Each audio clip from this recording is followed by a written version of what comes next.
علیکم۔ قسط نمبر 2 لے کر حاضر ہیں اسپانوی شہزادی کی داستان محبت۔ آئیے دیکھتے ہیں آگے کیا ہوتا ہے۔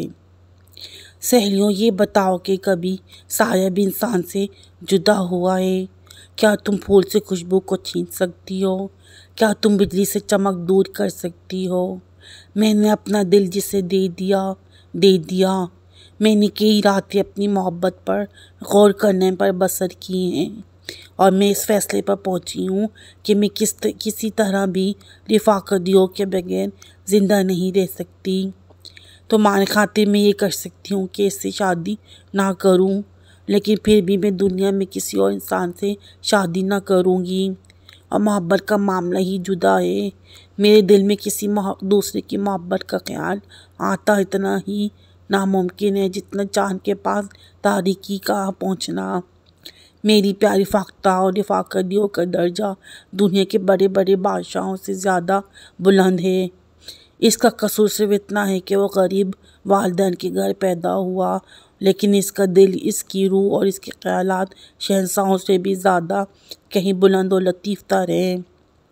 میری پیاری سہیلیوں، اس کی محبت پاک ہے، اور پاک محبت اس دنیا میں مقصود ہی اگر یہ ہمیں کہیں سے دستیاب ہو جائے تو ہمیں اس کی قدر کرنا چاہیے۔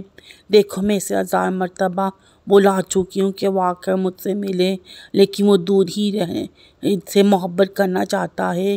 اس کی محبت میں حویث کا کوئی دخل نہیں۔ وہ میرے اصرار پر بھی نہیں آتا، لیکن میری محبت کی کشش آخر سینکڑوں میل کا فاصلہ طے کر کے اس کے دل پر اثر انداز ہوئی، اور وہ مقناطیس کی طرح میری طرف کھینچا چلا آ رہا ہے۔ میں اسے کئی دن مہمان رکھوں گی، اور اگر تم میری خیر خواہ ہو تو تم بھی میری طرح اس کی راہ میں آنکھیں بچھاؤ اور اس کی خاطر مدارت میں کوئی دقیقہ فرد گزارش نہ کرو۔ اس کا قاصد آج کچھ تحفے لے کر آ رہا ہے، اور 10-15 دن تک وہ خود بھی آنے والا ہے۔ شہزادی نے اپنی بات ختم ہی کی تھی کہ جھاڑی میں سے ایک شخص نمودار ہوا اور شہزادی کے سامنے سر جھکا کر کھڑا ہو گیا۔ شہزادی حیران تھی کہ اس شخص نے بلا اجازت باغ میں آنے کی اور پھر شہزادی کے سامنے بے دھڑکا جانے کی جرأت کیسے کی۔ وہ چبی ہوئی تھی کہ اجنبی نے اپنی جیب سے ایک ڈبہ نکال کر شہزادی کی طرف بڑھایا اور کہنے لگا کہ میں رفاقتیوں کا قاصد ہوں۔ یہ ڈبہ میرے مالک نے آپ کی طرف بھیجا ہے، اور میں اپنی اس بے جا مداخلت کے معذرت کرتا ہوں۔ شہزادی ہنس کر بولی، رفاقتیوں کے قاصد کو شاہی باغ میں داخل ہونے کے لیے اجازت کی ضرورت نہیں۔ آسمان پر گھٹائیں چھا رہی تھیں، بادل گرج رہے تھے، رونگٹے کھڑے کر رہی تھی۔ باغ میں تیز و تند ہواؤں نے شور مچا رکھا تھا۔ ایک قیامت خیز طوفان آنے والا تھا۔ شام کی تاریکی کو طوفان کی آمد نے بھی زیادہ بھیانک اور سیاہ کر دیا تھا۔ یکایک بارش شروع ہو گئی، لیکن اس سے پہلے کہ یہ خوفناک طوفان قیامت برپا کرے، شہزادی اور اس کی سہیلیاں اپنے سفر مہمان کو ہنسی خوشی محل کے پوشیدہ حصے میں لے گئیں۔ وہاں اس کے سامنے انواع و قسم کے لذیذ کھانے چن دیے گئے۔ شہزادی اور اس کی سہیلیوں نے اس خیال سے کہ وہ رفاقتیوں کا ہم وطن اور اس کا قاصد ہے، ایک ہی دسترخوان پر اس سے مل کر کھانا کھایا۔ کھانے سے فارغ ہو کر شہزادی کی دونوں حسین سہیلیاں شہزادی کے گرد اس طرح چہکنے لگیں جس طرح پھول کے گرد بلبلیں۔ شہزادی بھی آج بہت خوش تھی۔ آج شاعر نے اسے پہلی مرتبہ ایک ڈبے میں پھول بطور تحفہ بھیجے تھے، اور جو کہ اگرچہ مرجھا چکے تھے، لیکن جس محبت سے وہ بھیجے گئے تھے اس کی خوشبو اب تک ان میں بسی ہوئی تھی۔ ہنسی مذاق اور اس قسم کی باتیں ہونے لگیں، لیکن ممنون نہیں کہ اجنبی مہمان اس قدر مردہ معمول کیوں نظر آ رہا تھا۔ شاید اس نے چھپ کر وہ گفتگو سن لی تھی جو اس کی آخر رفاقتیوں کے متعلق شہزادی اور اس کی سہیلیوں کے درمیان ہو رہی تھی۔ باہر موسلادھار بارش ہو رہی تھی۔ سیٹیں سجائے بجاتی ہوئی شوری ہواؤں نے آسمانوں پر سر اٹھا رکھا تھا، اور ژالہ باری تو اس قدر شدید ہو رہی تھی کہ یوں معلوم ہوتا تھا جیسے بندوق کی گولیوں کی بارش ہو رہی ہو۔ کبھی کبھی بجلی کے گرنے کی رونگٹے کھڑے کر دینے والی آواز بھی آ جاتی۔ طوفان درختوں کی ٹہنیوں اور درختوں کی جڑ سے اکھڑ رہا تھا، لیکن اجنبی مہمان شہزادی اس کی سہیلیوں لاتعداد کافوری شمعوں کی چکنا چون پیدا کرنے والی روشنی میں بیٹھی چہلے کر رہی تھیں۔ رات کافی گزر گئی تھی لیکن انہیں نیند نہ آتی تھی۔ شہزادی کا موضوع گفتگو بار بار ریفاکو ڈیو کے متعلق کسی بات کی طرف پلٹ جاتا تھا۔ اس نے اس مختصر سی ملاقات میں ریفاکو ڈیو کے متعلق بیسیوں باتیں اجنبی سے پوچھ ڈالیں۔ آج شہزادی اس کی سہیلیوں کی آنکھوں سے نیند کوسوں دور تھی۔ وہ بار بار اجنبی سے کہتی، اگرچہ آپ سفر کی وجہ سے تھکے ہوئے ہوں گے، لیکن آپ کے آنے کی ہمیں اتنی خوشی ہے کہ ہم آپ کو سونے نہ دیں گے اور نہ خود سوئیں گے۔ اجنبی جواب میں مسکرا دیتا۔ نصف شب گزری بھی کافی دیر ہو چکی تھی۔ رات کا پچھلا پہر تھا۔ طوفان ابھی تک اس زور و شور سے جاری تھا۔ آخرکار شہزادی اپنے مہمان کو خوابگاہ میں پہنچا کر اپنے کمرے میں پھر سہیلیوں سے باتیں کرنے آ بیٹھی۔ ایمی اور نوبل دونوں اس اجنبی کا مذاق اڑانے لگے اور کہنے لگے، بھائی ریفاکو ڈیو کا قاصد کس قدر دل جلول ہے، نہ اسے کوئی بات کرنی آتی ہے، بس منہ کو قفل لگائے ہوئے اور منہ بسورے اسی طرح بیٹھا رہا جیسے ابھی بیوی کو دفنا کر آیا ہو۔ ایمی شرارت سے ہنس کر کہنے لگی، شہزادی اگر ریفاکو ڈیو بھی ایسا ہی ہے تو ہم کبھی اس کی خاطرداری نہ کریں گے، بلکہ اس کے سامنے تک نہ آئیں گے۔ آخر اس شخص نے اپنے منہ کو قفل کیوں لگا رکھا تھا؟ نوبل کہنے لگی، ارے ایمی، کیوں نہ تیری شادی اس سے کر دی جائے؟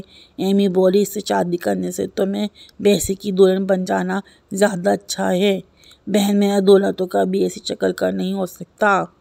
نوبل کہنے لگی، شہزادی تمہارا شاعر بھی ایسا ہی ہوگا۔ کیا تمہارے شاعر کے وطن کے لوگ اتنے ہی بدصورت ہوتے ہیں؟ شہزادی کہنے لگی، ارے یہ تو میری شاعر کا کوئی خادم ہے۔ ہمارے محل میں ہماری 22 حبشی خادمائیں اس قدر بدصورت ہیں۔ کیا اس کا یہ مطلب ہے کہ ہم جوان خادماؤں کے آقا ہیں بدصورت ہیں؟ میرا شاعر اس بھونڈی شکل کے آدمی سے کم از کم 1,00,000 گنا زیادہ حسین ہوگا۔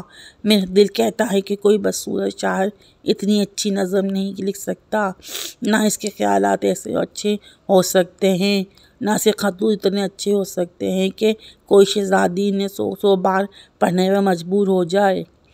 اسی طرح کی باتیں ہوتی رہیں اور اجنبی مہمان جیسے اپنے متعلق باتیں سننے کا بہت شوق اور اضطراب تھا، اور جو پہلے بھی باغ میں شہزادی اور اس کی سہیلیوں کی گفتگو سن کر ممنون ہو گیا تھا، دروازے کی اوٹ میں چھپ کر سب کچھ سنتا رہا۔ ہر بات اس کے دل پر تیر و نشتر کا کام دے رہی تھی۔ شہزادی کی باتیں سن کر اس کی پاؤں تلے سے زمین نکل گئی۔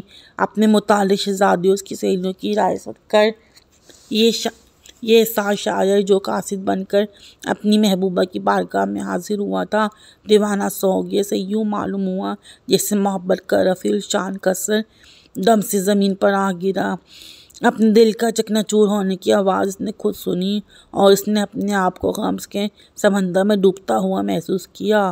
اس کے لیے اپنی محبوبہ کے محل میں ایک محل کے لیے ٹھہرنا بھی مشکل ہو گیا۔ وہ دل ہی دل میں کہنے لگا، میرا دل ٹوٹ چکا ہے، اب شہزادی کا دل نہ ٹوٹنے پائے گا۔ ہوا چیخ مار رہی تھی، آسمان سے زمین کی نہریں برس رہی تھیں، اور بجلی چمک چمک کر تاریک فضا کے سینے پر روشنی کی چمکدار خنجر گھونپ رہی تھی۔ بار بار رعد کی لرزہ ورہ کا رقص سنائی دیتی اور یوں معلوم ہونے لگتا جیسے آسمان کا سینہ ابھی پھٹ جائے گا۔ ژالہ باری نے الگ قیامت برپا رکھی تھی۔ شاعر نے محل کو خیر باد کہا۔ اب اس سے اپنی منزل کی خبر نہ تھی۔ اس کی صرف ایک ہی منزل تھی، اور اس منزل تک پہنچ کر وہ دل شکستہ ہو کر واپس آ رہا تھا۔ وہ دیوانوں کی طرح تیز تیز قدم اٹھا رہا تھا۔ نہ اسے بارش کی پرواہ تھی، نہ بجلی کا ڈر، نہ ژالہ باری سے خوف، بجلی بار بار چمک کر اسے بھیانک راستے دکھا رہی تھی۔ وہ چلتا گیا نہ جانے کس طرف اور کہاں۔ یکایک بجلی چمکی اور شاعر کو اپنے سامنے ایک طوفان زدہ ندی نظر آئی جو بارش کی وجہ سے بھوکی شیرنی کی طرح بھپری ہوئی تھی۔ شاعر نے آسمان کی طرف نگاہیں اٹھائیں اور دعا کے لیے ہاتھ بلند کیے۔ اس کی آنکھیں پرنم ہو گئیں۔ کچھ الفاظ اس کی زبان پر آ کر رہ گئے۔ ایسا معلوم ہونے لگا جیسے وہ خدا سے احتجاج کر رہا ہے کہ اس نے ایسے کیوں نہ دنیا کے باعث دوسرے انسانوں کی طرح خوبصورت بنایا۔ اس کے بعد یکایک آواز آئی، جوزیفا نا کے وطن کی ندی۔ جوزیفا سے میں ہماگوش نہ ہو سکا تو اس کے وطن کی ندی ہے، میں تجھ سے ہماگوش ہوتا ہوں۔ پانی میں چھلانگ لگانے کی آواز پیدا ہوئی اور آندھی اور بارش کی مسلسل آواز میں گم ہو کر رہ گئیں۔ جوزیفا کے وطن کی ندی نے اسے اپنے آغوش محبت میں چھپا لیا۔ صبح جب شہزادی اور اس کی سہیلیاں بیدار ہوئیں تو یہ دیکھ کر ان کی حیرت کی کوئی انتہا نہ رہی کہ خوابگاہ سے مہمان غائب ہیں۔ معمولی تلاش کے بعد مہمان کے متعلق شہزادی کی سہیلیوں کے دل میں طرح طرح کی بدگمانیاں پیدا ہونے لگیں اور وہ شہزادی سے کہنے لگی، ارے یہ اجنبی جاتے ہوئے کوئی قیمتی چیز تو اپنے ساتھ نہیں لے گیا؟ لیکن وہ اپنے ساتھ ایک قیمتی اور نایاب چیز ضرور لے گیا تھا۔ یہ چیز شہزادی کے دل کی مسرت تھی۔ شہزادی نے شاعر کو خط بھیجا۔ پہلے ایک جب اس کا جواب نہ آیا تو دوسرا، پھر تیسرا، پھر چوتھا۔ غرض یہ کہ شہزادی نے اپنی محبوب کو بے شمار خط لکھ ڈالے لیکن پھر بھی ان خطوط کا جواب نہ ملا۔ شہزادی نے بھی شادی نہ کی یہاں تک کہ وہ بوڑھی ہو گئی۔ لوگ حیران تھے کہ شہزادی شادی کیوں نہیں کرتی، لیکن اس راز سے صرف ایمی اور نوبل ہی واقف تھیں جو اب تک اس کی دو بوڑھی سہیلیاں تھیں۔ آپ کو یہ کہانی کیسی لگی مجھے کمنٹس کر کے ضرور بتائیے گا۔ بہت دلچسپ کہانی تھی، محبت کی سچی کہانی۔ آپ میرے چینل کو سبسکرائب کریں۔ شکریہ۔